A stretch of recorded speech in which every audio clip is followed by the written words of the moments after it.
जय हिंद दोस्तों, whisky talkies में आपका स्वागत है। मैं हूँ आपका मेज़बान अतुल बख्शी उर्फ़ गपोर शंख। जानी, आज हम जिस शख्स की बात कर रहे हैं, इस जानी शब्द ने आपको उनकी सारी इंट्रोडक्शन ऑटोमैटिकली दे दी है। Anybody who is well versed with Bollywood, जो बॉलीवुड के बारे में जानते हैं, समझ गए हैं कि मैं आज किसकी बात करने जा रहा हूँ। जी हाँ, हम बात करने जा रहे हैं पुलिस इंस्पेक्टर टर्न्ड एक्टर की, जिन्होंने 40 साल तक अपनी आवाज़ के दम पे, अपने डायलॉग डिलीवरी के दम पे बॉलीवुड पे राज किया। अ, बॉलीवुड सर्कल में वो थोड़े इन्फेमस ज़रूर थे, मगर amongst the audience he was always loved and respected. जिनका हर डायलॉग था सुपर हिट डायलॉग में शुमार। We are talking about none other than Rajkumar. Rajkumar ji का जन्म जो है, वो देन ब्रिटिश इंडिया के बलूचिस्तान के एक छोटे से कस्बे लारा लई में हुआ था। He was born to in a Kashmiri Pandit family, and उनका जो ओरिजिनल बचपन का नाम था, बर्थ नेम था, that was Kulbhushan Nath Pandit. They were 5 sisters and 2 brothers, and from a very well educated family. उनके जो पिताजी थे वो भी बड़े वेल एजुकेटेड थे, और सारी फैमिली बड़ी वेल एजुकेटेड थी। खुद राजकुमार पढ़ाई में बहुत अच्छे थे। सो ना केवल वो पढ़ाई में अच्छे थे, उनका लिंग्विस्टिक्स में बहुत शौक था, और जिसके कारण उन्होंने हिंदी, इंग्लिश, पंजाबी, कश्मीरी, संस्कृत में मास्टरी कर रखी थी। Mastery like not the masters, but उनकी बहुत अच्छी पकड़ थी इन सभी लैंग्वेजेस में। संस्कृत में कहते हैं उन्होंने वेद पुराण के अलावा बहुत से हिंदू शास्त्र पढ़ रखे थे, और वो उन्हें ऑलमोस्ट कंठस्थ थे।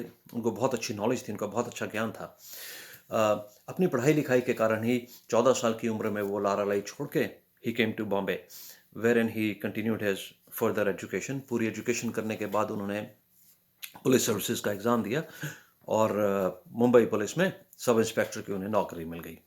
चलिए साहब, अब वो पुलिस की नौकरी में बोलते कहते हैं he was a very good officer, और since he was very well educated, very well versed, लोग उनसे कॉन्वर्सेशन करना बहुत पसंद करते थे। उनके दोस्त उन्हें अक्सर बोला करते थे, because he was 6 feet tall and very good looking, कि भाई तू बॉलीवुड में जा। तो उनका बॉलीवुड में ही ऑलवेज यूज्ड टू से कि I am meant for social service, मेरा इस चीज़ में कोई इंटरेस्ट नहीं है। मगर एनीवेज, उनके एक फ्रेंड ने एक बार उनका एक पोर्टफोलियो बनाया, कुछ तस्वीरें उनकी खींची, और फिल्म डायरेक्टर निजाम नकवी को फॉरवर्ड कर दी। निजाम नकवी साहब को फोटोग्राफ्स पसंद आई, उन्होंने उन्हें फिल्म ऑफर कर दी। सो 1952 में फिल्म रंगीली के सौजन्य से राजकुमार साहब की बॉलीवुड में एंट्री हुई। बॉलीवुड में एंट्री ऐसी हुई कि शुरू से ही लोग उन्हें पसंद करने लगे, but he was still not a superstar kind of actor. फिर आई 1957 में महबूब खान द्वारा directed film Mother India. Mother India में उन्हें जो रोल मिला, that was the role of Shamu, जो कि मेन एक्ट्रेस नरगिस के हस्बैंड का रोल था। वो रोल पहले दिलीप कुमार साहब ने रिजेक्ट किया था, और राजकुमार साहब को ऐसे ही रोल मिला। तो उनका रोल इसमें काफ़ी सराहा गया, और it was the first Indian movie to be nominated for Oscars in 1957। So ये थोड़ी जनरल नॉलेज की भी बात यहाँ पे आ गई। सो उसके बाद उन्हें पॉपुलैरिटी रिकग्निशन मिलने लगा। पॉपुलैरिटी मैं नहीं कहूँगा, उन्हें रिकग्निशन मिलने लगा। जिस फिल्म ने उनको एक्चुअली पॉपुलर और स्टारडम दिलवाया, दैट वाज नौशेरमा ए अदिल।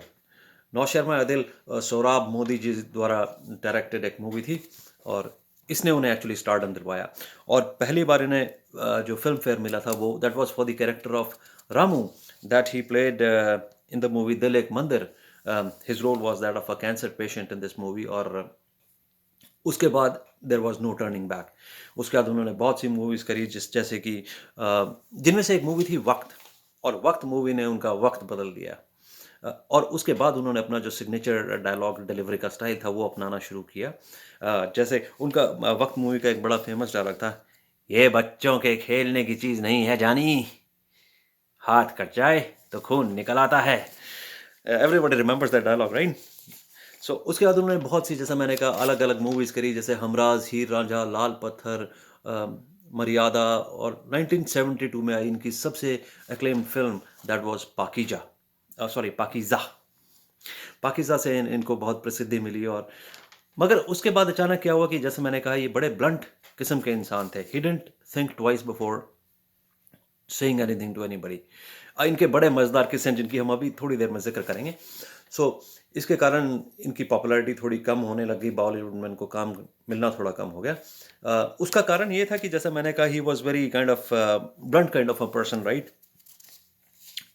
वैसे तो उन्होंने कुल मिला के 70 मूवीज़, मोर देन 70 मूवीज़ में काम किया अपने 40 साल के करियर में, मगर he was mainly known for his larger than life style and dialogue delivery, और जैसे मैंने कहा, and being infamous with in Bollywood circle.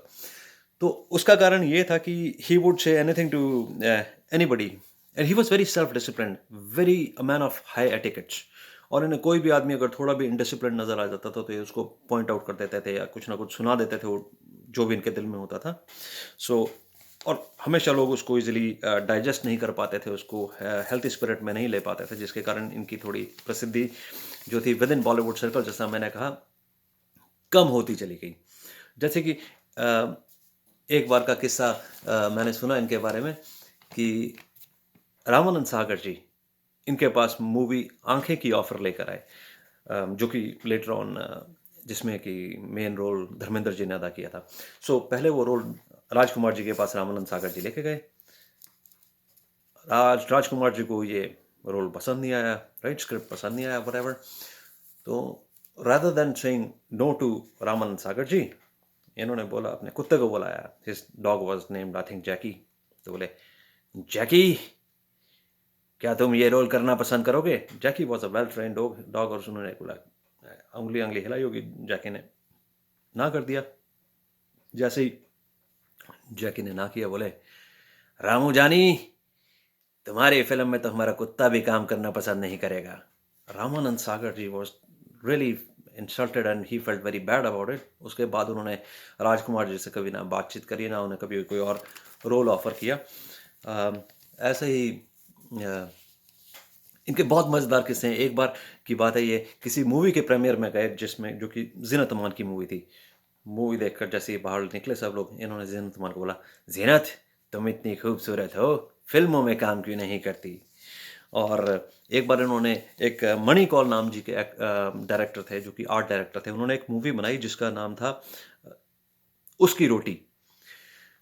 उसकी रोटी मूवी के बाद राजकुमार जी ने मणि कौल जी को फ़ोन किया, बोले, जानी मणि, ये तुमने कैसी फिल्म बनाई, उसकी रोटी? कभी हमारे साथ मिलो, हम तुम्हें बताएंगे कैसा बनाया जाए अपना हलवा। और एक बार एक बड़ा मजेदार किस्सा अमिताभ बच्चन जी के साथ इनका, किसी मूवी का कोई पार्टी थी, और उस पार्टी में सभी लोग, एक्टर लोग मौजूद थे।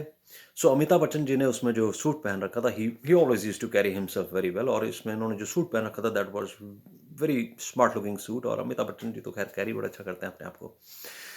तो सब लोग उनकी बड़ी तारीफ कर रहे थे। राजकुमार जी की नज़र पड़ी और उनके कानों में बात पड़ी कि अमिताभ बच्चन जी ऐसे सूट पहन कर आए हैं, उसकी बड़ी तारीफ हो रही है। तो राजकुमार जी अमिताभ जी के पास गए, बोले, जानी, ये सूट तुमने कहाँ से सिलवाया? अमिताभ बच्चन ने सोचा कि मेरी तारीफ हो रही है। उन्होंने बोला, सर, मैं फलान फलान जगह से ये कपड़ा लिया, सूट सिलवाया, what. Thank you for appreciating कि आपको ये सूट अच्छा लगा। जानी, तुम्हारा सूट हमें अच्छा नहीं लगा, मगर हमें अपने घर के पर्दे ज़रूर बदलवाने हैं। सो ये like he was that kind of a person who would say anything to anybody anywhere, right. और उसके बाद एक बार क्या हुआ, ये इनके जो प्रकाश चोपड़ा नाम के एक बड़े अच्छे मित्र होते थे, जो कि खुद फिल्म डायरेक्टर थे। प्रकाश चोपड़ा जी, उनकी वाइफ और राजकुमार जी एक बार किसी इवनिंग ड्राइव से कहीं से वापस आ रहे थे।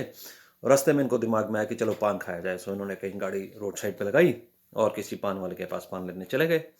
वहाँ पे 4-5 लोग खड़े थे, जिनसे इनकी किसी बात पर आर्ग्यूमेंट शुरू हो गया। वो आर्ग्यूमेंट हाथापाई में तब्दील हो गया मिनट में। He was a trained officer, और कहते हैं वहाँ पे एक आदमी की हत्या हो गई थी उस हाथापाई के दौरान। तो राजकुमार जी उसके बाद अरेस्ट हो गए। अरेस्ट होने के बाद he stayed under trial in prison for 1 year, और उसके बाद कहते हैं ये एक्विट हो गए थे, बिल्कुल बाइज्जत बरी हुए। उसके बाद इन्होंने पुलिस की नौकरी छोड़ी थी। तब तक ये पुलिस की नौकरी भी करते रहे। फिर इनकी मूवी में, जैसे मैंने कहा, ख्याति कम होती गई थी। 1970s टू 80s इनके लिए बड़ा टफ टाइम था। इन्होंने मूवीज़ काफ़ी करी, मगर पॉपुलैरिटी इनकी कम होती गई अमंग्स द ऑडियंस, नहीं, amongst the Bollywood circle, as I said.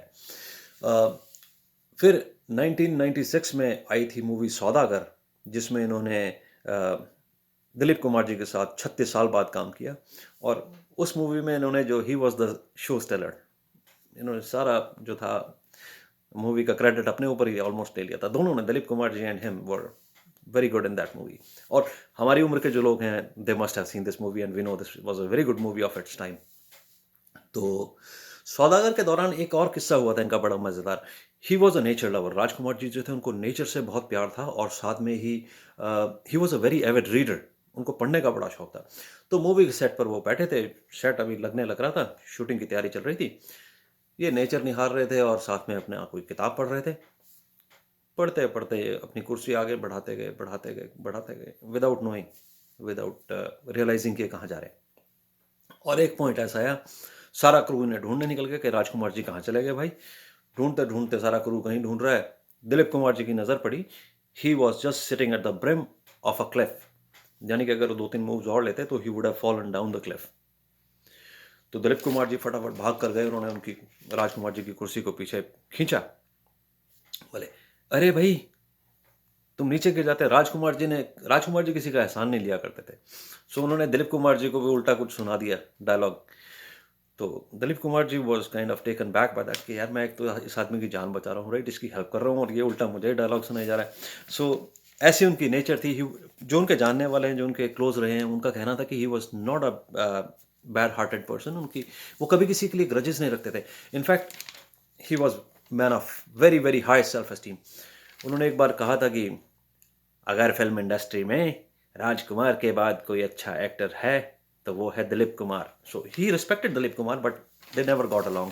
और राज कपूर जिसे कहते हैं, उनका 36 का आंकड़ा था ऑलमोस्ट, उन्होंने कभी आपस में उनकी बनी नहीं थी।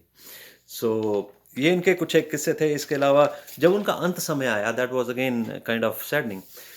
अंत समय में कहते हैं उन्हें गले का कैंसर हो गया था और गले का कैंसर होने के कारण जो थी उनकी आवाज़ जाती रही। और एक आदमी जिसने अपनी आवाज़ के दम पे अपना सारा एस्टेट खड़ा किया हो, अपना सारा नाम कमाया हो, सारी ज़िंदगी अपनी आवाज़ के दम पे जिसने दिलों पर राज किया हो, उसकी अगर अचानक आवाज़ चली जाए तो डेफ़िनेटली इट्स ट्रॉमेटिक। सो उस ट्रॉमा के अंडर उन्होंने अपने आप को ऑलमोस्ट आइसोलेट कर लिया था और उन्होंने सबसे मिलना-जुलना बंद कर दिया। सिर्फ़ उनके जो बहुत करीबी थे, जैसे चोपड़ा साहब मैंने कहा जो डायरेक्टर थे वो, और उनका बेटा पुरू राजकुमार, ये चंद लोग उनसे मिल सकते थे। इनकी मैरिज, इनके अफ़ेयर्स काफ़ी रहे बॉलीवुड में। ये अमंगस्ट द फीमेल स्टाफ जो एक्ट्रेसेस थी उनमें बहुत फेमस थे, मगर इन्होंने जो शादी करी थी that was with a air hostess जिससे इनकी मुलाकात एक फ़्लाइट के दौरान हुई थी। She was an Anglo Indian and her name was Jennifer. शादी के बाद उनका नाम उन्होंने गायत्री रख दिया था पूरे हिंदू रीति रिवाज के बाद, पूरा करने के बाद। सो गायत्री जी से इनके एक सपुत्री और 2 सपुत्र थे। पुरू राजकुमार से सभी लोग वाकिफ़ हैं, उन्होंने काफ़ी मूवीज़ में काम किया। He was not a bad actor but couldn't reach fame anyways. So जैसा मैंने कहा, अंत के दिनों में इन्हें कैंसर हो गया। इन्होंने अपने आप को कंप्लीटली आइसोलेट कर लिया और कहते हैं अपने मरने से 1-2 दिन पहले इन्होंने अपने फैमिली को कहा कि call all the relatives, tonight I leave. ये मेरी आखिरी रात होगी। और जब सब रिश्तेदार आ गए, इन्होंने कहा कि मेरा जो कल है अंतिम संस्कार पूरे शांत रूप से अकेले में करें, एकांत में करें, और जब सब कुछ हो जाए, सारी अंत्येष्टि पूरी होने के बाद ही आप फ़िल्म उद्योग को बताएं कि राजकुमार का देहांत हो गया, क्योंकि मुझे अपनी अंत्येष्टि में कोई ड्रामा नहीं चाहिए। So he was that kind of a person, like he knew that he is going to pass away and उसके बाद जो था उनकी मृत्यु हो गई। और एक एरा का एंड हुआ उनके साथ, जो कि कभी वापस नहीं आएगी। But he always lived the life he wanted to, larger than life, live life, king size वाला उनका एटीट्यूड हमेशा एंड तक बना रहा। सो जैसे उन्होंने सभी के दिल पे राज किया, मैं दुआ करता हूँ कि आप भी अपने फ़न के दम पर, अपनी काबिलियत के दम पे सभी के दिलों पर राज करें। हमेशा अपने आप को ठीक सँभाल कर रखें। सिगरेट से दूर रहें क्योंकि cigarette always kills. I have been a heavy smoker myself for a long, long, long time, और it's been 8 or 9 years now that I'm absolutely sober from smoking. So सभी से मेरी गुजारिश है, सिगरेट से दूर रहें और अपना ध्यान रखें। Enjoy your life. फिर जल्दी मिलेंगे किसी न किसी बातचीत के साथ, मगर उससे पहले don't forget to like, comment, share and subscribe. आपका अपना Atul Bakshi on the Whisky Talkies. जल्दी मिलेंगे। जय हिंद दोस्तों।